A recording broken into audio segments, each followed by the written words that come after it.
Piece of the planet, you know what it is. Deece of the Bishop. I'm chilling live and direct from London. I am so sorry I haven't made one of these sooner. I am so sorry. The reality is, I got sick because someone came to the Half Gracie promotional thing in Santa Clara sick, and they basically turned the promotional thing into a super spreader. Shout out to everybody who got their new belts. But it took me forever to actually get over that because just breathing cold air, you know what I'm saying, gets worse. And then the players in London, you know what I'm saying? And believe me, the air is cold. So, um, I apologize. I have missed you guys a lot, really. Not just because I enjoy the engagement, but I'm an overthinker and I need to share my thoughts as often as possible, and I haven't been able to share my thoughts. Anyway, I hope y'all are living good. I hope you are checking out the using Stoic philosophy to help you through the holidays. You know what I'm saying? That's a really big deal because these are crazy times. I got a lot of good feedback from people who listened to it and navigated their Thanksgiving cool. So I hope your Christmas, Kwanzaa, Hanukkah, and New Year is made better by this. If you hear stuff in the background, I'm sorry. There's a lot of construction going on over here where I'm staying out in South London. You know what I mean? Shout out to London and everybody in South London. It's been a great trip. I did a seminar at Black Lab Jiu-Jitsu the other day with Professor Stefan Zoll. He's like the whole reason I even got out here. Shout out to Steph. You know what I mean? Shout out to his whole team, everybody who was a part of the promotions. I posted some clips on IG around that. Check that out. And definitely go to Black Lab Jiu-Jitsu if you're in the area. And then yesterday I got to kick it with Professor Eamon Madden, who really is a big part of the way that I even became a black belt. And what I mean is like, during the pandemic, between my knee issues and the pandemic, I had pretty much given up on jujitsu. But my boy, Professor Leo Jones Jr., was like, bro, you can't quit. You're a brown belt. You know what I'm saying? You got to find somewhere to train. And then Dewan Owens, who is now, I got my black belt before him, but he was like he connected me to a guy named Eamon Madden at Aeon Jiu Jitsu in Streatham. You gotta go. You gotta go train. He's got a black belt in judo and jiu-jitsu. He's ill. And so anyway, I just ate with him the other day. And it was good to see him because really he was like the living bridge between not doing jiu-jitsu and getting back into the culture. So kind, great training, great team. And I really just want to hang out with him. But then also just thank and remind him about the impact that he had on me. Even though we had only kicked it for a few months and we only trained for a few months, then I ended up going from London to Leeds and things kept moving around for me because that was just a crazy time in the pandemic. But um, man, if it wasn't for Professor Amen, I definitely wouldn't be doing jujitsu. You know, made me feel welcome, made me feel like getting better was possible, and then the rest was on me, to just do the work. But speaking of the pandemic, I thought about something I wanted to share with you. And this is specifically for everybody. We come to the end of the year, new me. Everybody's trying to work out, everybody's trying to think about what they want for next year. And um, I hope that you're right. I hope that it is a new you. I hope that it is the truest you that you can be because life is short. I'm 55 and I'm like, damn, it's almost a wrap over here. You know what I'm saying? Because you never really know. You know what I'm saying? I lost a lot of good friends and family members. You can check out on some of the things I talked about grief before. But I'm just saying, not trying to be morbid, but I'm trying to be honest with like, you know what I'm saying? Like just the reality on the shortness of life. And so from there, I want to talk to you about this idea.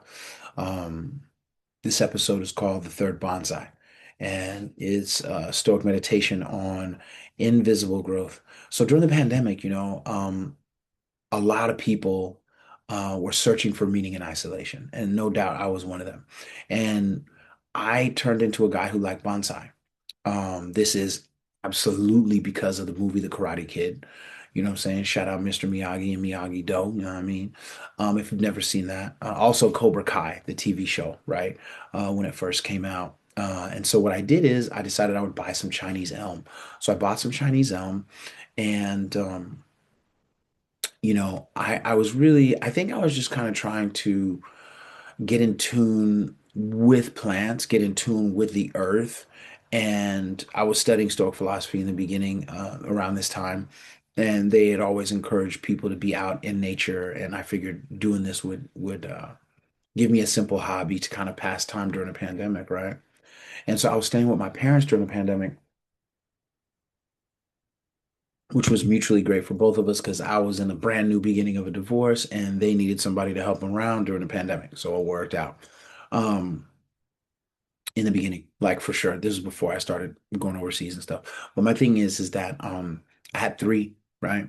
And so the first, the second, and the third were all blooming according to their order. So the first tree was like the second one was like and the third one was like barely kind of there. Like it was there, but it was barely kind of there, right? Very sparse leaves, very short.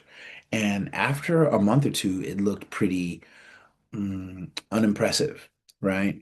Now, I could have tossed it out because I was new to this, right? But I didn't want to throw it out because um, there was just something in me. I don't know if it was like old school Miyagi's voice, Adisa son, do not throw out the plant, right? Or whatever. I was just like, I'm sticking with it. I kept watering it day after day, month after month.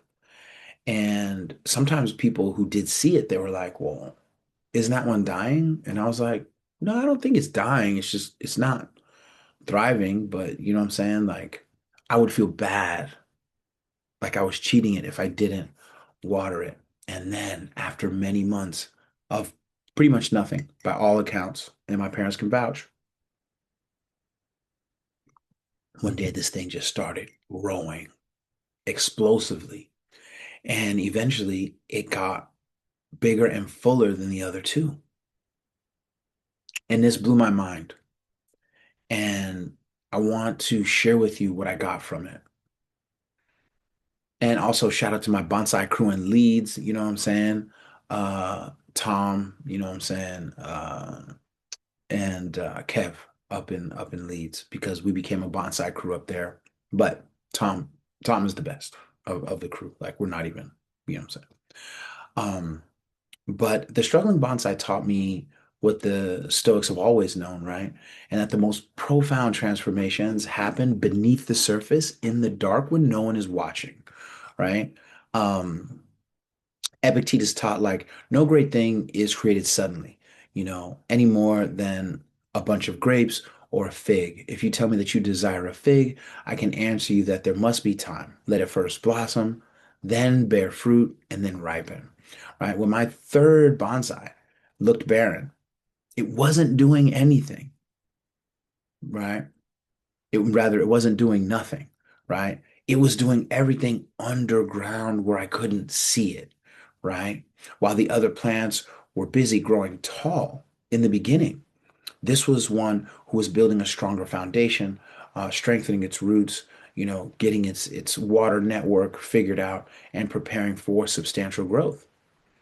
So how does this work, right?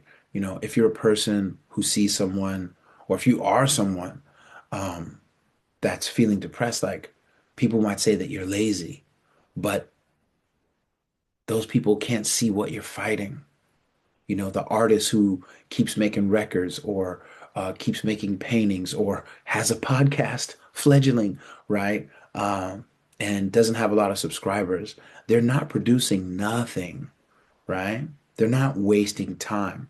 They're, you know, creating their arsenal, getting their experiences, right? They're composing symphonies in silence. The entrepreneur who everybody's mocking and saying, oh, he's not making any money and whatever. They're building the infrastructure that will one day be the foundation of an empire. But this is that unfun beginning, right? Um, Marcus Aurelius wrote that the impediment to action advances action. What stands in the way becomes the way. The third bonsai struggle was in its strengths building, right? Um, the resistance it faced forced it to develop resilience the other plants never seemed to need, right? Also, and this is one of the main things I wanted to share with you, right? A lot of this is about discipline, showing up when you see nothing, right? Um, I watered the plant when the plant itself outwardly gave me no reason. There was no new leaves. I kept watering. No new height. I kept watering. Sometimes it was looking more dead than alive. I kept watering, right? And this is the essence of Stoic discipline, doing what's right regardless of the immediate results, right? Seneca wrote that it is the power of the mind to be unconquerable. Every day I watered that struggling plant was an act of unconquerable faith, not blind optimism, but disciplined commitment to the process regardless of the outcome. I didn't want it to die because of my neglect. And this applies to everything. Don't let your dreams die because of your own neglect, because it's not happening as fast as you would hope, right? You might be working out, feeling like you're not seeing the weight loss, feeling like you're not getting yoked, you don't have the cuts where your abs at. The scale's not moving. Your energy isn't improving. Keep going. Your cells are regenerating. Your metabolism is recalibrating. Your body is healing in ways um, that blood tests can't yet measure, right? The growth is happening. You just can't see it yet. You cannot give up on yourself, right? Epictetus said, make the best use of what is in your power and take the rest as it happens. You control your actions. You don't control the outcome, right? I've done so many different discussions about the dichotomy of control. This is part of that, right? On your financial journey, right? Because Lord knows I ain't the best financial person. I'm just trying to start figuring it out. In fact, we're going to have some cool podcasts about how to be better about your money because it's something that I need for myself, especially as I'm getting old. Um, but you might already be budgeting, saving, hustling. Your bank account is not really moving. You're still broke and feeling broke, still struggling, and you can't really see the light, right? But you got to understand that this is the beginning of your financial literacy, right? You're developing discipline. You are getting used to how things happen, creating your new habits, right? And that's going to compound over years. It's not supposed to happen. You just all of a sudden wake up and be hella rich, right? And so also remember that, as difficulty strengthen the mind, so labor does the body, right? So every time you stick to your budget while seeing minimal results, you're building a mind that can't be broken by scarcity. And that's rattling the whole planet right now. That's rattling the whole planet, right? So every month you stick to the budget, you might be seeing minimal results, but you're moving forward, right? And that's better than the quick money hustle that turns into basically gambling. And the next thing you know, you're back to broke, right? If you are a writer, right? A painter, right? You make music, you got a podcast, right? And it's not getting the attention you feel. You might be feeling like you're just screaming into a big void and no one cares because the algorithm's like this or the algorithm is like that, right? But you got to remember, every bad painting, every episode that doesn't get too many views or listens or shares, right? Every quote unquote failed song, right? It develops your ear.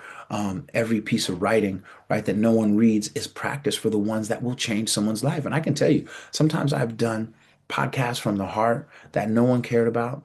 And then a year later, someone will send me a random message and be like, that podcast really changed my perspective. That podcast really motivated me. That I'm like, what? It only got a few views, but that one moved that person. And that makes it worth it for me. So, finally, I just want to say, like, at the end of the day, what I'm really hoping that you get from this is uh, compassion and respect for your own invisible struggle. Because we all got them, right? Like when you understand that growth happens beneath the surface, you'll develop a profound compassion for yourself and others, right? Stop berating yourself for not being there yet. Stop comparing your chapter 3 to that person's chapter 20. Stop assuming because you can't see the progress, it isn't happening, right? Seneca taught that a gem cannot be polished without friction, nor a man perfected without trials. So you got to go through the hard stuff. The trials are your polishing. The friction you feel is the process of becoming brilliant inwardly and outwardly.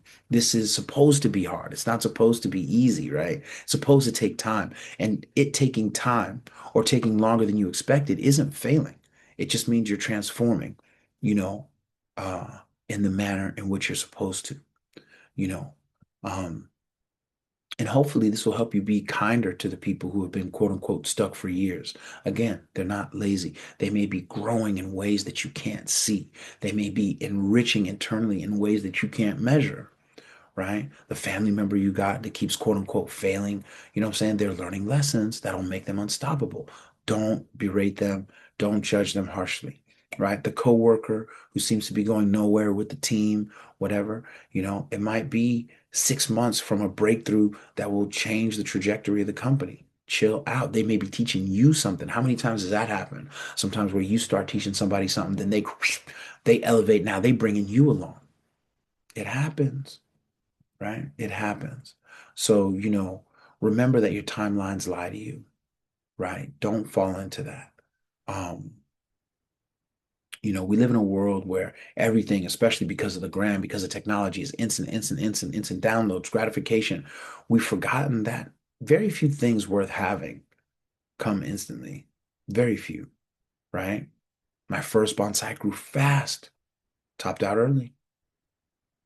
My second was, just doing it, making it happen.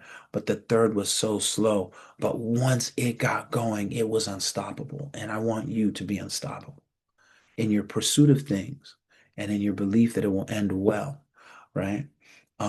So at the end, I want you to stay blessed. Have a beautiful day.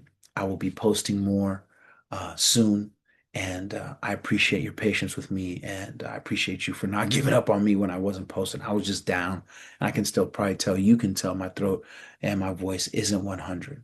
But what is 100 is my commitment to keep posting. What is 100 is my commitment to sharing as much as I can with you and sharing my journey with you, and I hope that your journey is beautiful. I hope that you've done your joy audits. If you've been on IG, I've been talking about the joy audit, right? I hope that you have been thinking about your friendships, right? And your time and how sacred it is and how you can't be wasting it, right? And it's not about cutting other people out of your life, but it's about making sure that the people who need to be in are in and you're connecting with them and yourself. Are you being a friend to yourself in a better way?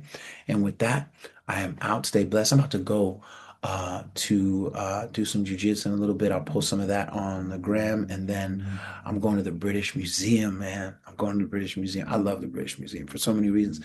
They have a exhibit. I love all of their Asian stuff and their African stuff for sure, but they have a thing on Sufism, which I love. So I'm gonna go check out the Sufi exhibit and have a lot of fun with amazing people in my life. Okay? Many blessings. I'll see you soon. One love, West Side. How do I close this? How do I stop this show? I don't know. Okay.